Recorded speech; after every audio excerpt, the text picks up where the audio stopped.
All right, Joe.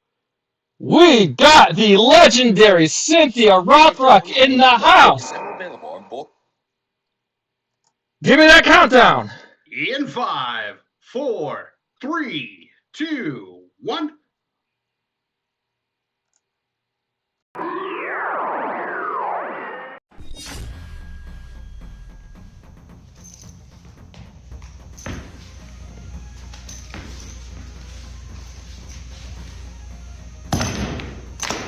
Get over here! Hi, I'm martial art master Daniel Pacino.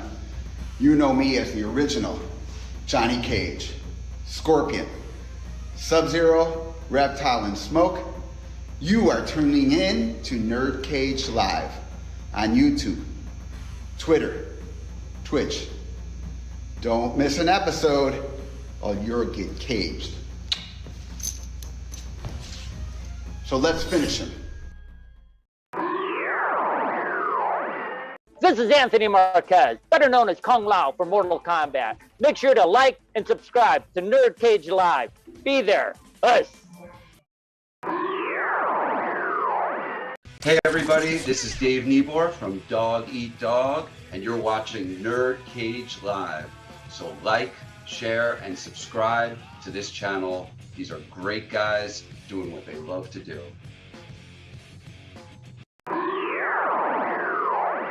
Hi, I'm Leah Montalongo, the OG Sindel.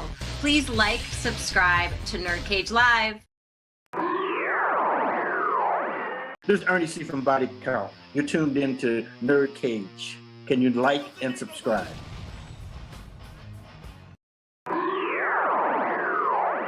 NerdCage Live and gaming are a perfect match. Shoot the J, Joe. Okay. Shoot it. All right.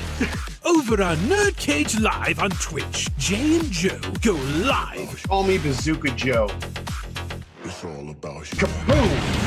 Playing both old school and new school games every Tuesday night. Ooh, what a sight! Jay, stop looking at her face and run. But she's so beautiful. So be sure to follow NerdCage Live on Twitch. Run for your life, Joe. Run for your life, Joe. Running. Run faster. Oh no, Joe. The galaxy's doomed because of you. To scratch your gaming itch. Oh, nice kick, Joe. Thank you. Yo, that's diabolical. Wait. Yo! That's twitch.tv/NerdCageLive. Hey guys, it's the original Shao Kahn, Brian Glenn, and I'd like you to subscribe to NerdCage Live.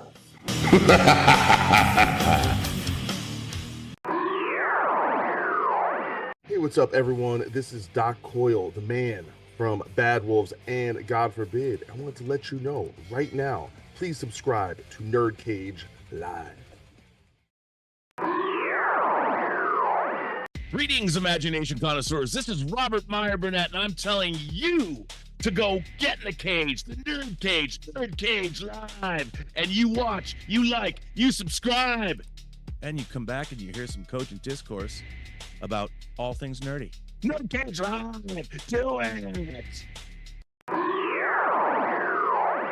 Hi, my name is Kev Bayless, designer or redesigner of Donkey Kong, designer of Diddy Kong, Jago, Enderkurken, and Whizpig. You can't beat me! But what you want to do is subscribe to NerdCage, the YouTube channel. Just go there, subscribe, because you know it makes sense.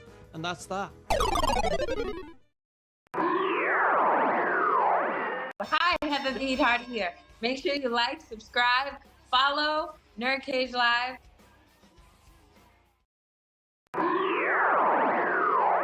It has begun.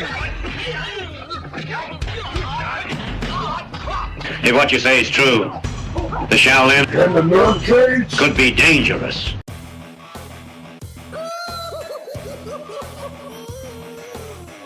Greetings, citizens. You're now trapped in a NerdCage. We hope you have a smashing good time.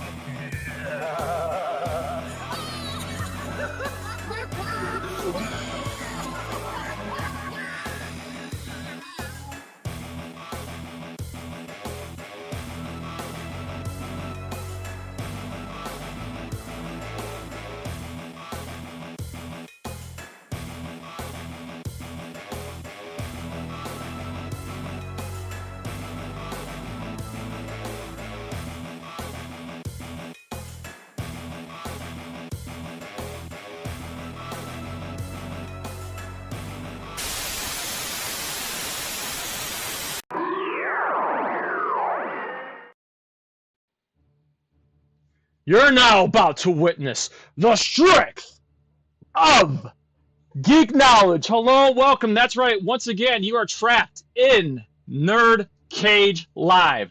This channel is a celebration of all things pop culture, including martial arts flicks. So if you are new to the channel, please hit that like button and subscribe. I'm your co-host, Jay St. G, certified geek, 7 days a week. Coming to you live from yours truly, the land of the orange and the land of Tom Cruise of Syracuse, New York. And always among us is our moderator and troll hammer, Joe of FallenOne Gaming. Please introduce our lovely guest tonight. Yes, our guest tonight is an undefeated martial arts champion and recognized around the world as a queen of martial arts cinema, who has starred in over 60 films, including the latest film, Black Creek, which is now available on Amazon Prime Video and Apple TV.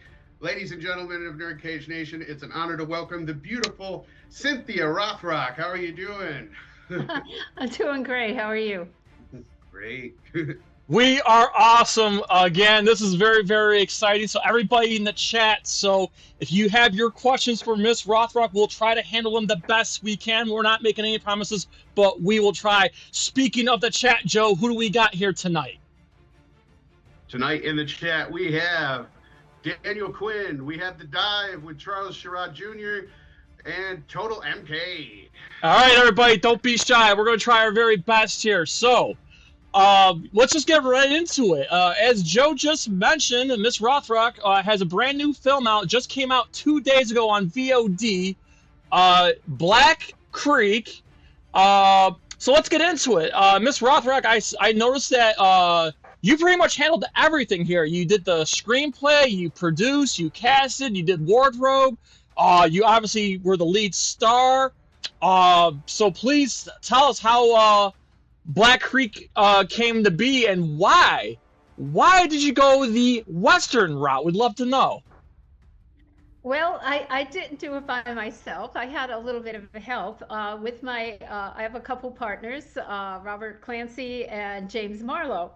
But, you know, Robert said, you know, you should do your own movie. And it's something I always thought about for a while, but I just, you know, I just never really thought of it. And I said, yeah, well, he goes, well, let's just do it. So we started coming up with ideas. Like, he'd go, what do you want? And I said, well, I want to do a Western. And he's like, a Western? Why do you want to do a Western? And I said, well, you know, I love Westerns. I really was inspired by Yellowstone. You know, when I was a little girl, I loved Annie Oakley. You know, here she is, this tough woman gunslinger.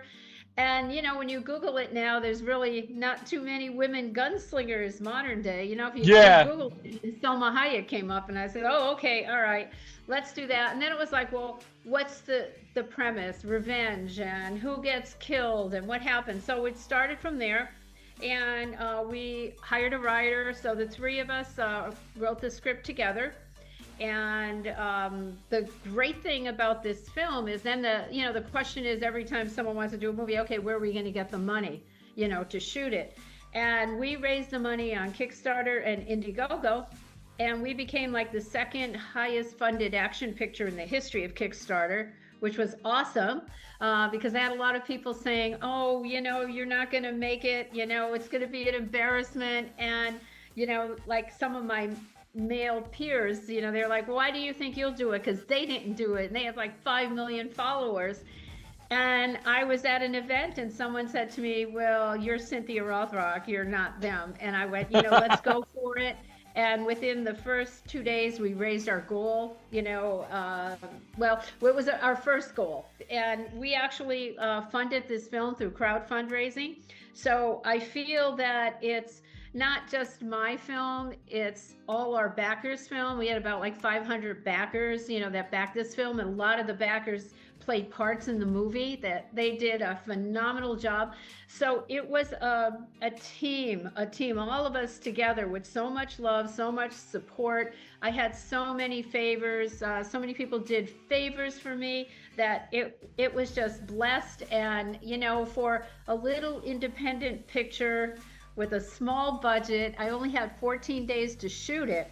Oh, wow. and we come up with a 2-hour movie. So we're getting compared to a lot of big studio films that like right now we're number 6 of new releases on Apple TV. And if you look at it, like Minecraft is like number 7. So we're up there with the big boys. And you know, if I had even like double my budget, you know, I could have done so much more, but I only had 14 days to shoot. And you saw the movie, Jay. There's so much action in it, you know. Yes. It's insane that me and my team pulled this off in 14 days, you know, and we're just so excited. It's like we love it. And, you know, obviously, you know, Richard Norton, who plays my main lead, you know, passed away this March. So it's very special for all of us because this was his last film and he does such a phenomenal job. And I think it's just, you know, he'll always be in our hearts and he'll always be in Black Creek. And I'm so grateful for that.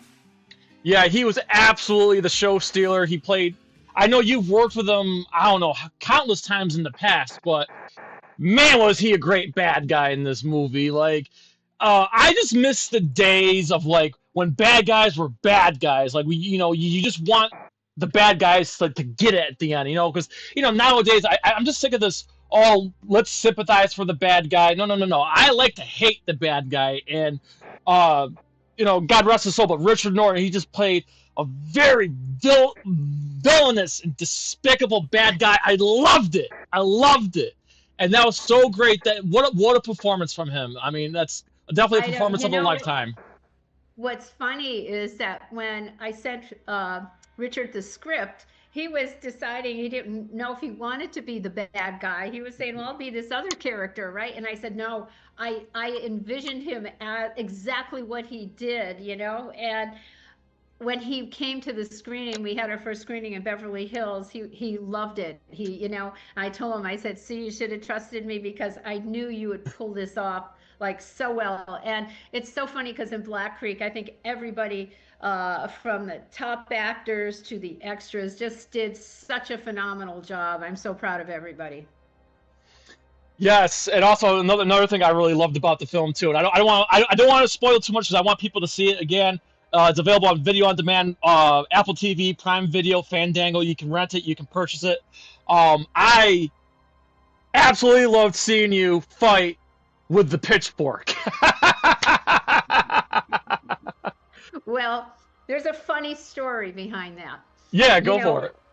I envisioned this opening scene, and I definitely had the pitchfork, right? And I was like, because you don't really see that often. It's very easy to be like on one of the side of the houses. And when we got to the set, the props guy made one that looked like a 5-year-old kid put it together. It like looked like it was styrofoam and stuff. And I was like, oh my God, no, we can't use that. And then it was like, okay, well, we're going to cut the pitchfork. I was like, no, we can't cut the pitchfork. So they said, okay, tomorrow we'll have another one. Well, tomorrow came, we didn't have one. So I said to Mike Moeller, who was our fight choreographer, I'm going to use the real one. And he goes, no, we can't use the real one. That's too dangerous. I said, I could do it. I won't hit anybody. And it was really heavy. It was really sharp. And what you see in that pitchfork scene is a real dangerous pitchfork. Nice. Hey, Joe, grab those chats real quick. All right. Danny Johnson says, hello, Cynthia. Hope you had a great day in Florida. And David Plusher says the movie is excellent. And Total MK says, Rich trained my friend in martial arts when he lived in Melbourne. Oh, yeah. Cool. Yes. Also, we have a really excellent cameo from Benny the Jet. How did that come to be? Because I know it was brief, but it was so cool to see him on screen fighting again. Yeah. Well, you know, I've always thought when I do my own movie, I want to have all my martial art friends in it. And it was a small budget, so I couldn't use them all. So I had to have a handful of them, right? Otherwise, I would have had a lot more. Because a lot of people say, well, why don't you have this person in? Why don't you have this one in? You know, I had to keep the characters limited.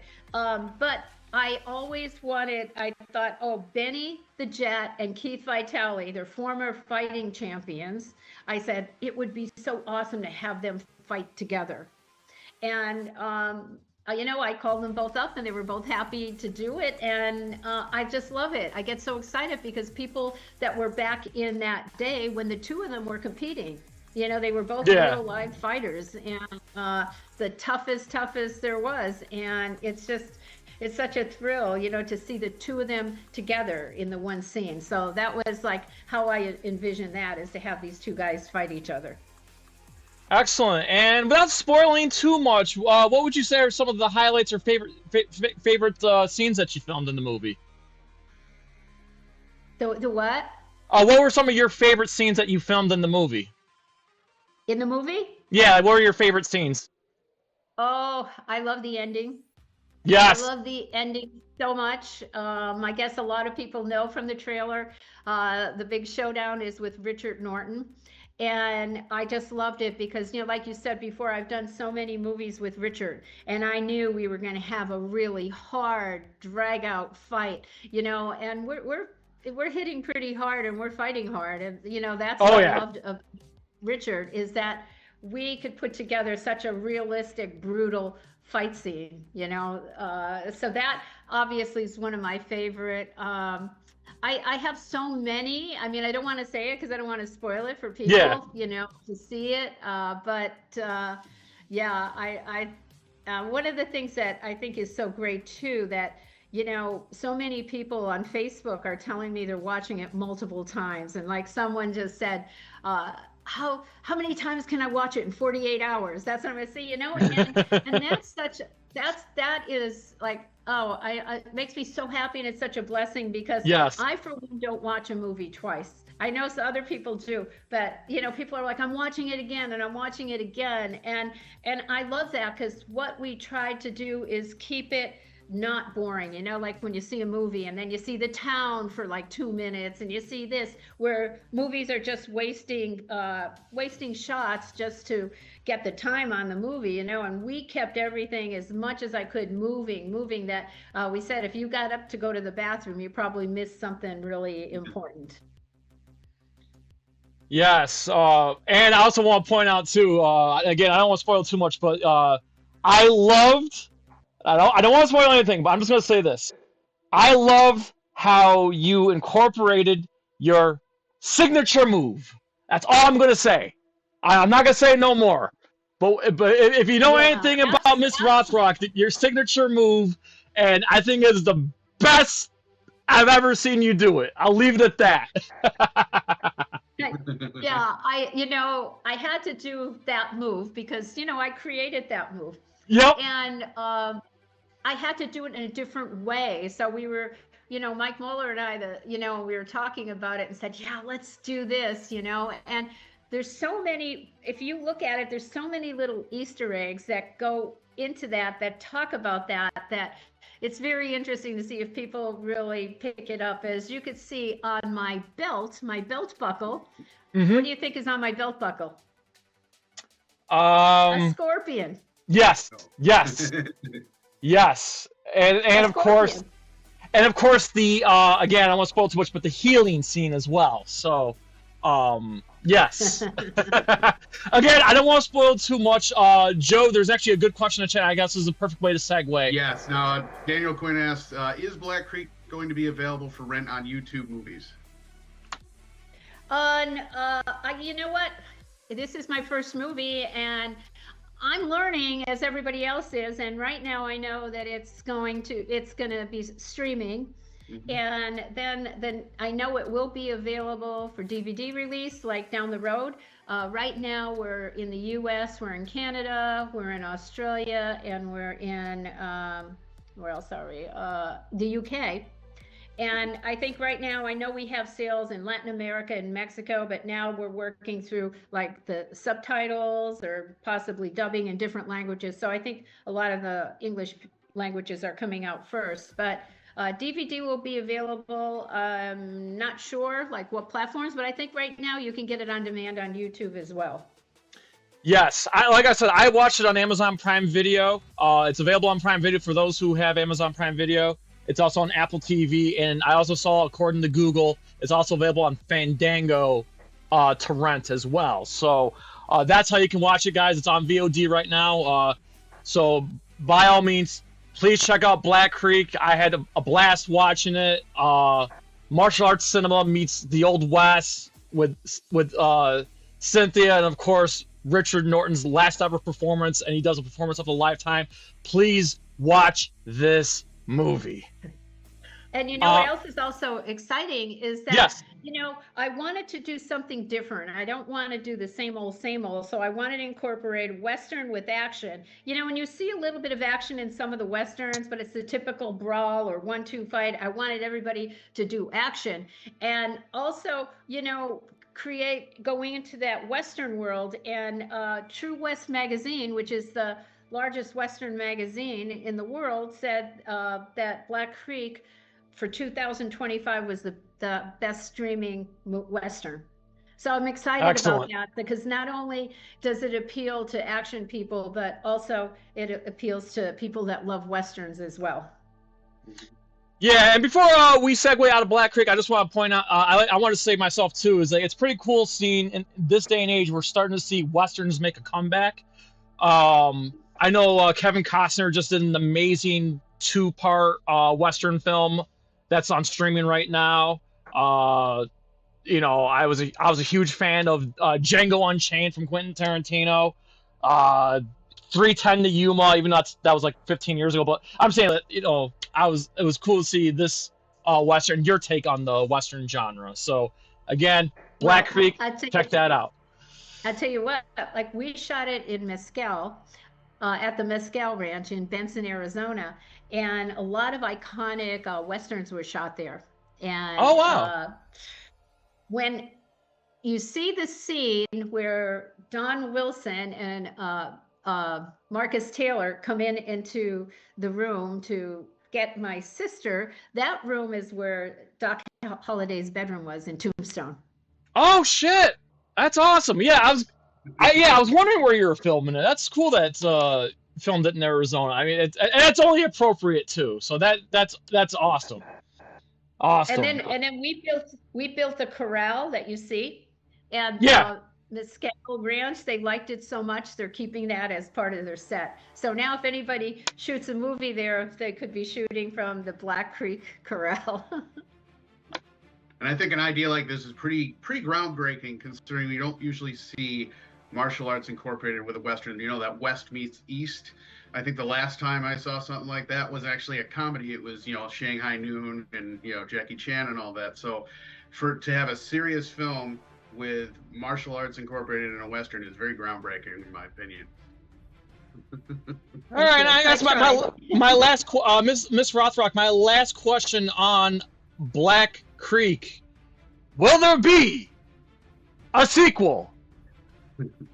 Absolutely, we already have the script, and we're so excited because everybody that read it said they love it even more than the first one. And now that we've learned so much, you know, from shooting the first one, we have different ideas. So I'll just tell you a little bit of a teaser. Okay.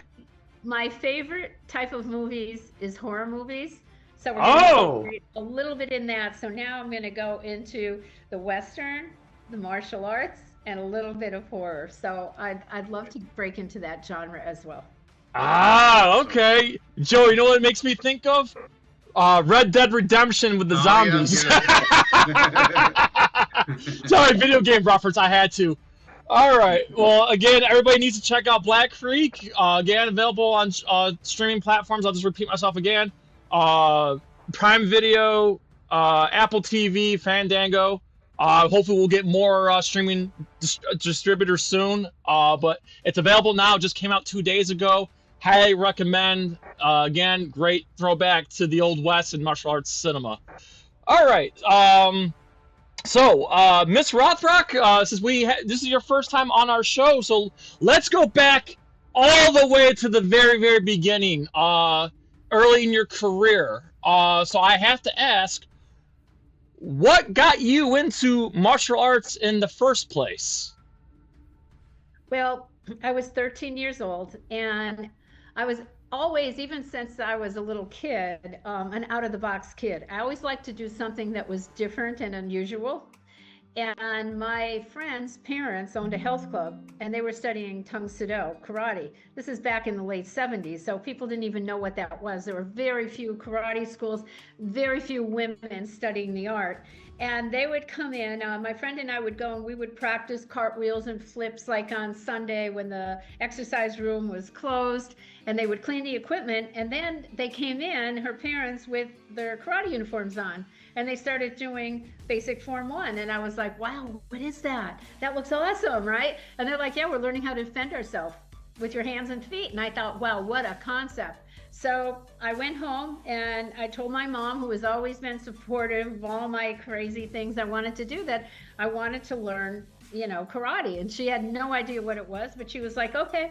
So we went to the Scranton Karate School and she signed me up, and that's kind of how it all started.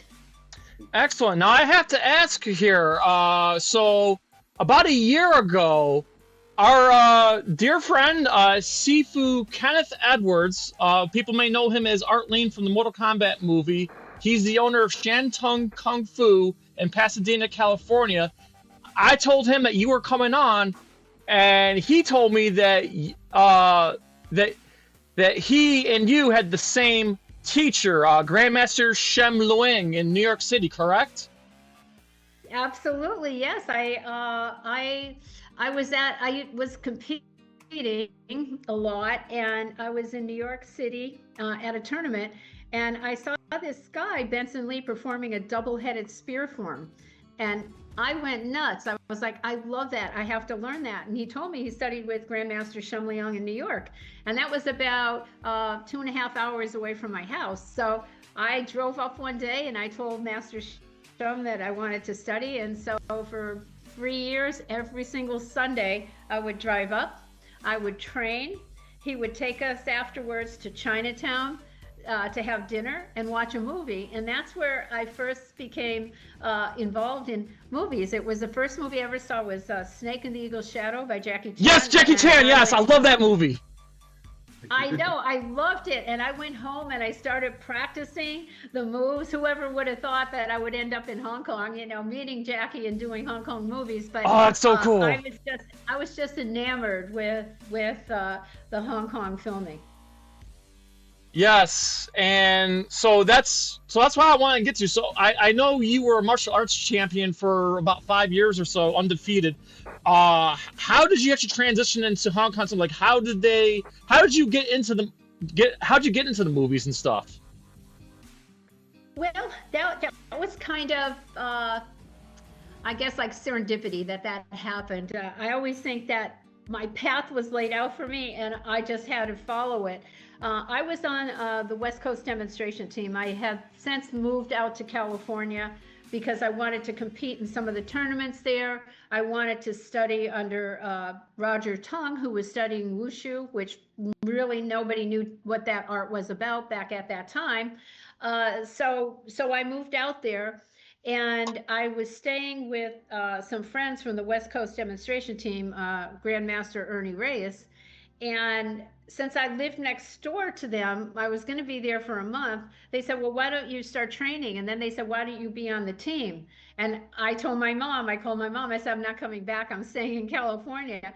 And I became a member of the West Coast demonstration team, which was the first demonstration team ever, you know, to get worldwide publicity. And they were innovators in that. And Paul Mazik was the editor of Inside Kung Fu, and he called up Ernie and he said, there's a Hong Kong director here, and they're looking to find the new Bruce Lee. And wow. He said, can you bring your guys down? And Ernie said, well, yeah, but what about the girls? And they went, yeah, you can bring the girls, but they're really looking for a guy. So he brought a bunch of us, about 15 of us, down to LA. And there must have been about like 150 people there auditioning. And it came up, it was my turn. I did some open hand form. I did my double hook swords, which I was competing. That was my weapon of choice in competition. I had to do some self-defense techniques and some fighting. And Corey Yoon, who was the casting director, famous director, he said, I want to go with a girl instead of a guy. So that's kind of how it happened. I went 1985, did my first movie in Hong Kong with Michelle Yeoh. Yes! Yes, ma'am. Yes, madam. Yep. I have to ask now, because you brought it up. We're huge Star Trek fans. Everything, Everywhere, All at Once, and of course, my introduction to Michelle Yeoh was Jackie Chan's Super Cop when it came to America in 1996. My mind was blown. Shout out to our co-founder Mark Withers, who was a huge fan too. He introduced me to some of the other Michelle's movies, Tai Chi Master, and of course, Yes, Madam. So please, because we're huge fans of Michelle Yeoh. What was it like working with her? And have you do you plan on working with her again? Well, it was great working with her. We were partners, we were buddies, we inspired each person. Every time one of us got hurt on one of the dangerous stunts, we helped the other one to, come on, you can keep going. I think, we were both so tough and so determined, because back in 1985, it wasn't usual for two women to be the lead in an action picture anywhere in the world. So, we became really good friends. We hung out all the time. We trained together. That movie took 8.5 months to shoot. Wow. We were there quite a long time. I mean, those fight scenes were bonkers, so it doesn't surprise me.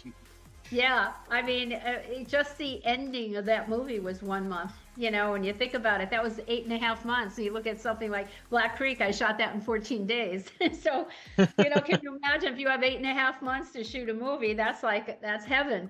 But yeah, we just had a blast, and it was memories that I'll never forget. And what was your reaction when she won Best Actress, 3 years ago for Best Lead Actress in Everything, Everywhere, All at Once? Yeah, that was so awesome, to have, first of all, an action person, get the Oscar. And, I think it was great, because sometimes, like, Hollywood thinks you have to be like 20 years old. And I was so proud, that Michelle, is in her 60s, getting out there, doing it, being a trailblazer like myself, that it was such an inspiration, I think, for women. Absolutely. Now, have you talked to her at all recently? Just curious. I haven't. I have never caught up with her after that. So, I would like to. So maybe like someday. I was just talking to a friend, and he said, "Oh, I was just talking to Michelle at this event, and she was saying, oh, how much fun you guys had, and like how much she loved you and stuff." So yeah, I have to find a way to connect with her for sure. Yeah, we would love to see a Yes, Madam reunion. And Joe, speaking of Oscars, I wanted you to fetch this question here for Miss Rothrock. Is this the one from Shin Batman? What's that? Well, no. I'm saying one of the questions we had ready, the Oscar question. Okay, gotcha. Here. It says, how do you feel about the Oscars finally adding a Best Stunt category? A what? The Best Stunt category. Oh, totally. Because stunt people make the actors look good. It doesn't matter how good of a fighter you are. That's like why Jackie Chan always has his own stunt people, because he knows they're going to make him look good. Because it doesn't matter, no matter how strong of a fighter you are, if the person you're fighting isn't any good or they're not acting, it doesn't make you look good. So I think it's about time. It's awesome. And, we wouldn't be doing action movies without stunt people, because they add such a high element to action pictures, definitely as, fighting us. Agreed. Yeah, no, I'm very excited that we finally get in that category, and I'm I hope, I would like to see Tom Cruise win one, because I'm a little biased because I'm from Syracuse. I'm a huge fan of action and martial arts, so there's so many past due, action sequences and stunt sequences that deserve not at the Oscars. But it's about time. I'm happy that we're finally getting it. Okay, so going back to some of your career highlights, Joe and I are also huge fans. Growing up, we used to watch the TV show. I know there's the movie, but there's the TV show Martial Law with Sammo Hung. I love Sammo Hung. I saw him with Jackie Chan in movies like Project A, Dragons Forever. I could go on forever. Enter the Dragon, where he fought Bruce Lee. So I gotta ask, what was it like going toe-to-toe with Sammo Hung in Millionaires Express? Because never in action cinema has there been a man that big, that strong, that fast. How were you able to go toe-to-toe with him? I'd love to know. Well, you know, before I did that, so many of the stunt people were saying, oh, Sammo hits really hard, you know, and they were kind of scaring me, but I think they kind of psyched me up for fighting with him. And, you know, it's funny because he's such a master at choreography and fighting that even though he's hitting hard, he's still controlling it. You know, so our fight scenes look like really tough and brutal. And I always said, you know, people in Hong Kong, you know, when you're fighting there, you got to have a little bit of craziness because you get hurt so many times. And I think the Hong Kong action, they hit a lot harder than American action, you know, because they like it to be, I think Corey Yoon, so many times I've heard Cindy, harder, harder, harder, you know, and like you're hitting the person pretty hard. Like in Yes, Madam, I was fighting Eddie Mayer. It was the scene in the airport and he only had a tank top on and I had to come back with an elbow. And Corey Yoon kept saying harder, harder, and Eddie's whispering in my ear, no, not so hard, you're hurting me. And I was like, oh my gosh, what do I do? Do I listen to the director? Do I listen to Eddie? I said, Eddie, I'm sorry, just toughen it up, like exhale. I said, because I have to hit harder because Corey Yoon keeps telling me that. So it was, you know, a different way of styling, you know, of fighting, but you know, fighting with Sammo, it was such a great scene. You know, I didn't get hurt. I ended up kicking someone in the head. You know, when I was fighting, it was actually a guy that was doubling Sammo, right? Oh, really? I have to do a kick to his head. Yeah, everybody kind of has doubles, but I had to do this kick to him, and the guy kept coming in close, so I kept kicking over his head. And Sammo was up in the balcony and he was getting angry. And I heard he was angry, very angry on the set that day because he lost $300,000 gambling. That's what I heard. So he was not in a good mood. And we kept doing it and the guy kept coming in. I kept going over his head. And then Sammo was like, I said, I can't. I'm going to hit him. He said, well, hit him. And I was like, so I did the kick really slow. It was a spinning kick. And I said, you know, if your head comes in, I'm going to hit you. Because, see, I don't know, maybe he was a new guy or whatever. So anyway, I do the kick. He comes in. I hit him in the head. He goes down. He's bleeding, right? And I'm like so nervous. And Sammo's going, yes, yes, good. And then I felt so bad because it's the first time I've ever hit anybody. And one of the stunt guys comes up to me and says, oh, don't worry. He's the stunt guy that hit you in the nose with the sword on Yes, Madam. Oh. Oh, that's excellent. Joe, I know you had a movie you wanted to talk about. Yeah, so I did just rewatch Martial Law, and the question I have to ask is, how was it working with the late, great David Carradine? And do you believe that the Death Punch move that's in that movie was borrowed and recreated for Kill Bill? Well, that was probably David's idea, and he probably in Martial Law, and then he probably put it in Kill Bill too. But you know, David became a really good friend of mine. We did a lot of shows together. I actually did a movie with him in Spain that he asked me to come over and do with him, and it was interesting. You know, we at that point we didn't know how much martial arts David really knew. And I remember we were doing a table read and the director was there and David said, oh, I want to do a jump spinning kick and come down and do this and this and this, you know, and the director, everybody looked at each other and they were like, no, you know?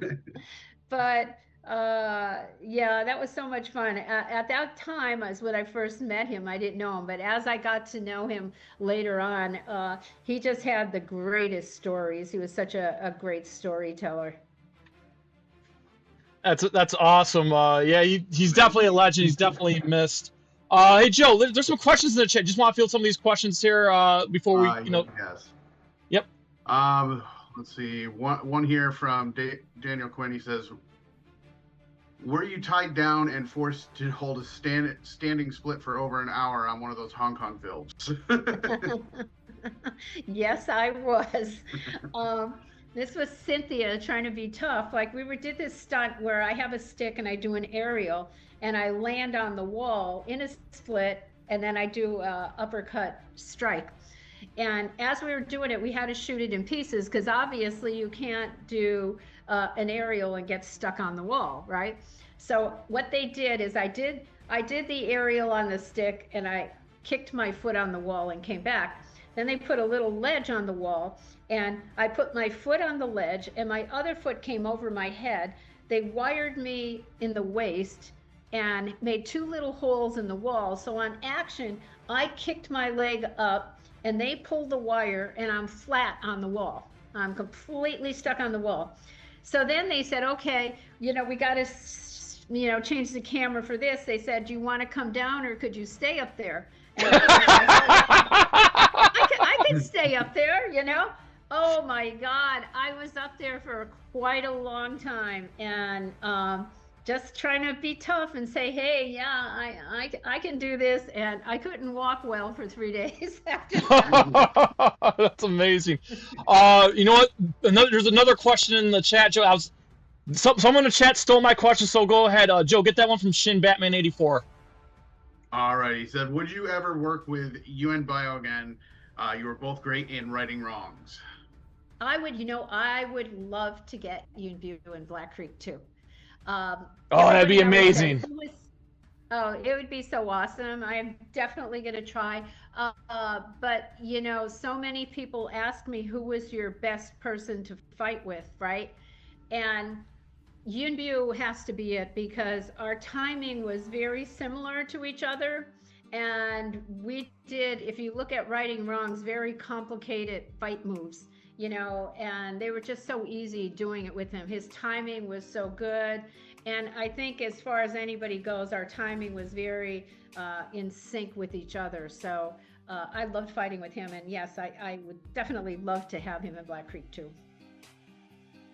Yeah, he's again, I was introduced to him in Dragons Forever, so and Project A was another one. Yeah, Project A and Dragons Forever is what introduced me to him. So I was able to check out Right and Wrongs because a lot of people are, according to the internet, that's like one of your best films. So yeah, that's definitely a fascinating story right there. And again, if he turns out in Black Creek 2, that would be bonkers.